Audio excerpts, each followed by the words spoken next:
जो narcotics control bureau का जो मेजर रोल है वो हम एक कोऑर्डिनेटिंग एजेंसी हैं गवर्नमेंट ऑफ इंडिया की तरफ से। हम नोडल एजेंसी हैं, national nodal agency. National nodal agency में हम बड़े केसेस पकड़ते भी हैं और पकड़ेंगे। ड्रग डिस्ट्रक्शन में भी हम काम करते हैं राज्य पुलिस के साथ, राज्य एक्साइज के साथ, और भी सेंट्रल एजेंसियां जो हैं जैसे DRI हो गया, कस्टम हो गया, कोस्ट गार्ड हो गया, BSF हो गया, CRPF हो गया, CSF हो गया और RPF हो गया, और स्टेट पुलिस, स्टेट एक्साइज के साथ मिलकर काम करते हैं। इसके साथ हम कोऑर्डिनेशन मीटिंग करते हैं, जैसे स्टेट लेवल पे नारकोटिक्स कोऑर्डिनेशन सेंटर की मीटिंग्स होती है ऑनरेबल मुख्य सचिव महोदय की अध्यक्षता में। वो उसमें हम लोग भागीदार होते हैं और उसको करवाने में मदद करते हैं। जिला लेवल के, जिसको डिस्ट्रिक्ट एनगार्ड कहते हैं, उसकी मीटिंग्स कराते हैं। ड्रग डिस्पोजल, बाकी ड्रग से जुड़े हुए जो मामले हैं उन पे हम विभिन्न एजेंसियां जो हैं, राज्य पुलिस, सेंट्रल एजेंसीज को हम कॉम्पिटेंसी बिल्डिंग मतलब ट्रेनिंग कराते हैं, और उस विभिन्न प्रकार की मतलब ड्रग से रिलेटेड मामले पे हम उनको मतलब उनकी कैपेबिलिटी या क्षमता को बढ़ाने में मदद करते हैं। बेसिकली तो हमारा इस तरह का कोऑर्डिनेशन का काम होता है। सर मेरा सवाल ये था, जैसे कि मान लीजिए कि लोकल पुलिस स्टेशन काम कर रहा है, 100 ग्राम का गांजा पकड़ता है, 100 ग्राम का मतलब 10 ग्राम का ब्राउन शुगर पकड़ता है, और यहाँ से चरस हीरोइन सब निकलता है यहाँ से अभी यहाँ पे। और अब ज़्यादा है कि अभी हेडा किए है कि ड्रग्स बहुत क्वांटिटी निकलता है, करोड़ रुपए का, मिनिमम करोड़ रुपए का निकलता है, जो कि स्टेट उसको क्रॉस किया हुआ है। तो सर अब यहाँ पर आपका क्या काम है? देखिए आप क्या 100 ग्राम वाला पकड़े हैं गांजा? नहीं, देखिए अब जब भी कोई एजेंसियाँ जिसको सीजिंग पावर्स हैं, जैसे NCB भी है, राज्य पुलिस है, स्टेट एक्साइज है, DRI है, NIA है, CBI है, कस्टम है, GST है, इन सबको सीजिंग पावर्स हैं, ये सीजिंग एजेंसियाँ हैं। तो और सीजिंग के साथ प्रोसिक्यूशन पावर्स भी हैं। तो जो भी सीजिंग एजेंसी है वो किसी भी क्वांटिटी का ड्रग पकड़ सकती है, उसमें कोई ऐसा लिमिट नहीं है कि आप इतने ग्राम का ही ड्रग पकड़ें। ड्रग तो ड्रग है, और ड्रग की सारी एक्टिविटी क्राइम है, तो कुछ भी कोई भी क्वांटिटी की ड्रग है वो पकड़ी जा सकती है। अंतर इतना ही है कि ड्रग क्वांटिटी में उसको 3 भागों में डिवाइड, एक्ट जो है 3 पार्ट में डिवाइड करता है, स्मॉल क्वांटिटी, मीडियम क्वांटिटी और लार्ज क्वांटिटी या कमर्शियल क्वांटिटी। सबके लिए पनिशमेंट जो है अलग अलग निर्धारित है, तो क्वांटिटी के हिसाब से पनिशमेंट निर्धारित है, लेकिन सारी एजेंसियां जो हैं एथराइज्ड हैं किसी भी क्वांटिटी को ड्रग को पकड़ने के लिए, दैट इंक्लूड द NCB। देखिए ये इसको इस तरीके से लेना बेहतर नहीं होगा, इसको इस तरीके से लेने की ज़रूरत होगी कि भारत सरकार जो है ड्रग के मामले पे जीरो टॉलरेंस नीति अपनाती है। मतलब हम ये चाहते हैं कि हमारे देश का कोई भी नागरिक ड्रग न ले, तो नशा मुक्त भारत अभियान चलाया जा रहा है, और उसमें जगह जगह पे हमारे जैसे पहले कुल हमारे पूरे देश भर में 13 ऑफिसर्स थे, वो अभी बढ़ा करके 30 कर दिए गए हैं। तो वो है कि इसके एक्सपेंशन करके हम राज्य पुलिस, राज्य एक्साइज और सेंट्रल एजेंसियों के साथ मिल करके हम ड्रग फ्री इंडिया, नशा मुक्त भारत और नशा मुक्त उड़ीसा के लिए काम करेंगे। देखिए इसको इस तरीके से न लिया जाए।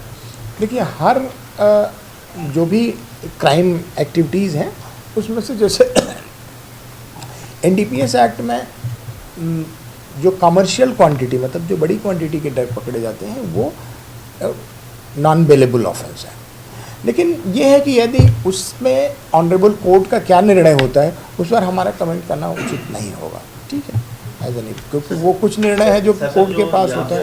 उड़ीसा के हिसाब से कौन कौन से जगह से मतलब ज़्यादातर गांजा, ओपियम या ब्राउन शुगर होता है, और क्या रूट क्या है, कहाँ पे जाता है? आपने कुछ ऐसे कुछ पॉकेट्स हैं? देखिए हम लोगों का की जो अभी कार्रवाई चल रही है स्टेट के साथ और मतलब मिल करके जो हम लोग काम कर रहे हैं, कुछ ऐसे एरियाज़ हैं जहाँ पे कैनाबीज का कल्टीवेशन होता है, तो उन ज़िलों में हम लोग राज्य पुलिस, राज्य एक्साइज के साथ मिलकर ड्रग कैनाबीज का डिस्ट्रक्शन काम कर रहे हैं। प्लस जो मेजर रूट्स हैं नॉर्मली क्या है, जैसे आसाम उड़ीसा बॉर्डर है, आसाम छत्तीसगढ़ बॉर्डर है, सॉरी उड़ीसा आंध्रा बॉर्डर है, उड़ीसा छत्तीसगढ़ बॉर्डर है, उड़ीसा वेस्ट बंगाल बॉर्डर है, या उड़ीसा झारखंड बॉर्डर है।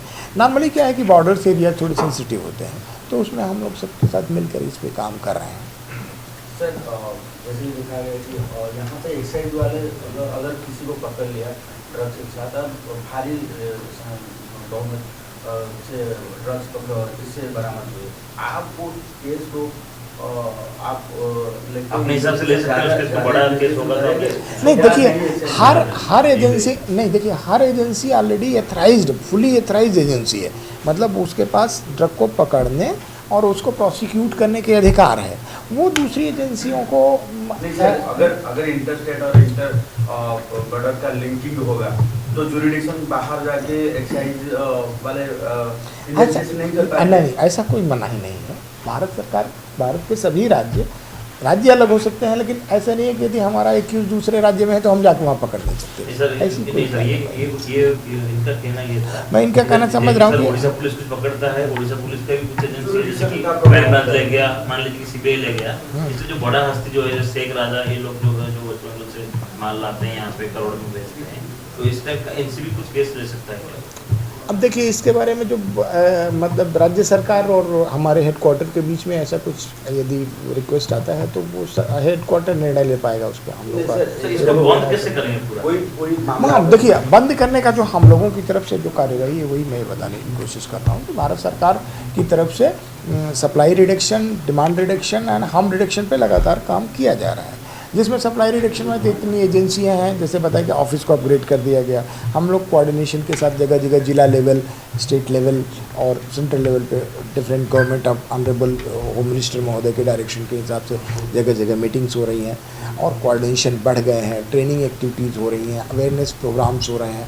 अब देख लिए 12 से 26 तक 15 दिन के नशा मुक्त भारत पखवाड़ा मंगाया जा रहा है। यूनिवर्सिटीज़ में हम लोग समय समय पर अवेयरनेस प्रोग्राम कर रहे हैं और हम लोग नशा मुक्त भारत, नशा मुक्त परिवार, नशा मुक्त कैंपस पे काम कर रहे हैं, जिससे कि लोग जो है ड्रग लेना, और इसलिए हम लोग प्रयास 2012 से एनसीबी उड़ीसा में काम कर रहा है।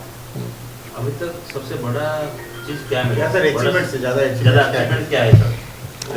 देखिए अचीवमेंट यही है कि हम लोग जो है ड्रग कैनाबीज डिस्ट्रक्शन पे काम कर रहे हैं, ड्रग सीजर पे काम कर रहे हैं, ट्रेनिंग पे काम कर रहे हैं, अवेयरनेस पे राज्य सरकार और मतलब राज्य की और एजेंसियों से अभी तो तुरंत डाटा नहीं उपलब्ध कराया सकता है। आज का तो ओकेजन ही दूसरा था। कभी हम जब नेक्स्ट कभी भी सीजर करते हैं तो देन विल कम बैक। धीरे-धीरे ड्रग का हब बनते जा रहा है। देखिए ये आपका एनसीबी का कुछ कॉन्क्रीट प्लान है अपार्ट फ्रॉम अवेयरनेस? देखिए नॉट ओनली अवेयरनेस तो एक पार्ट है, कॉम्पिटेंसी बिल्डिंग दूसरा पार्ट है। स्पेशली वही मैं कहना चाह रहा हूँ कि कॉम्पिटेंसी अवेयरनेस, कॉम्पिटेंसी बिल्डिंग, और इस पे बहुत काम हो रहा है, सीजर भी हो रहा है, काम भी हो रहा है, और सारी एजेंसियां मिल के काम कर रही हैं। प्लान में ये है कि वही जो सरकार की प्लानिंग है नशा मुक्त भारत अभियान का, हम लोग भी उसमें एजेंसी हैं और उनके साथ काम। देखिए ये कह पाना ज़्यादा नहीं, यहाँ पे जैसे कैनाबीज के इल्सिट कल्टीवेशन है जिस पे हम लोग काम कर रहे हैं। बाकी कुछ जगहों पे जैसे हीरोइन की स्मगलिंग होती है और राज्यों से, और कुछ प्रेस्क्रिप्शन ड्रग के भी केसेस पकड़े गए हैं, जैसे कोलिन बेस कफ सिरप है, इस तरह के जो सीजर्स पाए गए हैं। हैबिट करवाना तो बोलना उचित नहीं होगा, लेकिन ये है कि ड्रग स्मगलर जो है वो यूथ को, बच्चों को और युवाओं को टारगेट करते हैं, इसलिए क्योंकि हमारे मतलब वो सॉफ्ट टारगेट हैं, क्योंकि वो तो उसमें काम करने के लिए हम लोग भी नशा मुक्त कैंपस पे काम कर रहे हैं। जैसे मतलब कॉलेज कैंपस उन्हें एक बार उनका रिप्लाई हो जाने दें तो वो चले नहीं। ऐसा देखिए, ऐसा तो कह पाना उचित नहीं होगा। इस तरह की एक्टिविटीज़ नॉर्मली, इस तरह की खबरें ज़्यादातर हम लोगों को रिपोर्टेड नहीं है। यदि आप लोगों की निगाह में आई होंगी तो मैं उस पर कमेंट नहीं कर सकता, लेकिन नॉर्मली क्या होता है कि देखिए ड्रग के साथ क्या प्रॉब्लम है, ड्रग के साथ इशू ये है कि ये सदैव पीयर प्रेशर से जनरली फैलता है। जैसे जब भी हम ड्रग की बात करते हैं तो जैसे कोई जिस चीज़ की अवेलेबिलिटी हो जाती है, मतलब 3-4 इश्यूज़ हैं ड्रग के बारे में जो ड्रग को बढ़ावा देने में नॉर्मली मदद करते हैं। जैसे कि उनमें आप कह सकते हैं कि ड्रग के बारे में जो फेक लोगों की विचारधाराएं हैं, तो मतलब आप ये कह सकते हैं कि पीयर प्रेशर हो गया, और रिबेलियस एटीट्यूड हो गया। तो नए बच्चों में ये सब ये टारगेटेड एरिया हैं जिस पे लोग मतलब ट्रैफिकर्स और स्मगलर्स काम करते हैं। फिलहाल सारी एजेंसियों उसका यही एम है, उद्देश्य है। और हम लोग भी कॉलेज इसमें NCPCR के साथ भी हम लोग चैनल पार्टनर हैं, national commission for child protection right के साथ, कि इसमें हम लोग मिल कर के काम कर रहे हैं कि स्कूलों और कॉलेजों को और उनके पेरेंट्स को इस बारे में अवेयर रखा जाए कि अपने बच्चों को इनसे दूर रहें। स्कूल के आसपास यदि ऐसा कुछ भी खबर आता है, आप लोगों की तरफ से भी आता है, तो हम लोग जरूर उस पर कार्रवाई करें। देखिए, अब इस तरह पे कमेंट करना उचित नहीं है। देखिए, जैसे हमने जो